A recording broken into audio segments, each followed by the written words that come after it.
Une fois de plus, bienvenue au Morning Call. Je suis Nyashake Mutizwa. Démarrons ce programme au Mali, où deux groupes armés de la région de Ménaka, dans le nord du pays, ont signé dimanche un accord pour unir leurs forces afin de mettre un terme à l'insécurité grandissante dans la région. L'accord a été signé par l'ex-rébellion, la coordination des mouvements de l'Azawad, CMA, et d'un côté et par les groupes armés dits de la plateforme de l'autre. Les deux ex-rébellions ont convenu de la cessation totale et immédiate des actes hostiles et se sont engagés dans la protection des personnes et de leurs biens dans les zones sous leur contrôle.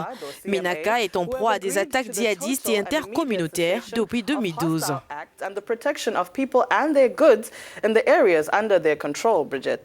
Oui, Nyasha, et outre la cessation des hostilités, l'autre point important de l'accord est l'instauration de patrouilles mixtes, une mesure qui devrait rassurer les populations si elle était mise en place, puisqu'elle mettrait fin aux postes de contrôle anarchiques installés ça et là et qui exercent un racket sur les civils.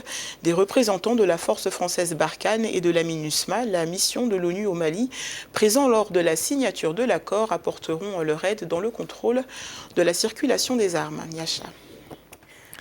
Et pour mieux comprendre la situation, M. Alexis Kalambri, directeur de publication de la Tribune du Mali, nous rejoint depuis Bamako pour en parler. Bonjour M. Kalambri, merci de nous avoir rejoints. Quel regard portez-vous sur l'accord de fusion signé entre l'ex-rébellion de la CMA et les groupes armés dits de la plateforme? En fait, si vous suivez un peu l'actualité malienne, le Mali sort d'un processus de dialogue national inclusif. Et à ce dialogue-là, effectivement, les groupes armés ont fait part de leur intention de se muer en parti politique.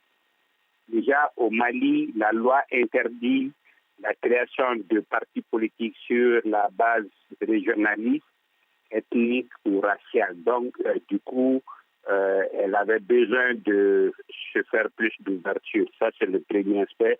Le deuxième est que l'accord s'enlisant de plus en plus et les groupes ayant de plus en plus la difficulté à maintenir les troupes, ils ont besoin quand même d'une certaine coalition et surtout de se parler pour pouvoir faire face.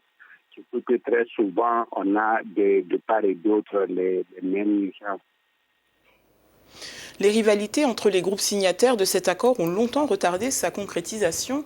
Est-ce que vous y croyez aujourd'hui à cette signature? Oui, parce que il n'y a rien d'innocent dedans. C'est très calculé, premièrement, et deuxièmement, c'est vraiment en fonction des réalités du moment. Si vous voyez, les uns et les autres sont menacés d'être sur la liste noire des Nations Unies, les uns et les autres n'ont pas très souvent les moyens de payer les troupes, les uns et les autres sont régulièrement accusés d'avoir des militants ou en tout cas des partisans qui sont du côté des djihadistes.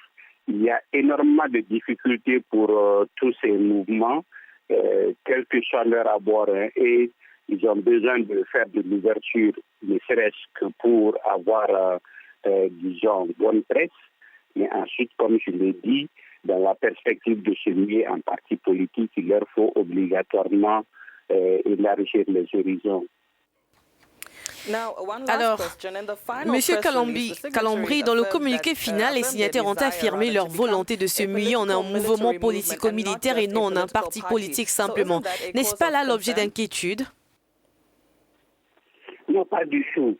En fait, c'est déjà des mouvements politiques. Et ensuite, n'ayant, de leur point de vue, n'ayant rien obtenu jusque-là, ils ne peuvent pas, disons, se défaire de cette façon de la branche armée. Donc ça, c'est vraiment l'épée de Damoclès qui agite sur la tête des dirigeants parce que ils sont à un niveau où les revendications ne sont pas satisfaites, les gens sont en armes, on ne peut pas passer par perte et profit parce qu'ils ont des revendications et à ce type, ils sont obligés de garder cette branche, disons, politique le temps des négociations.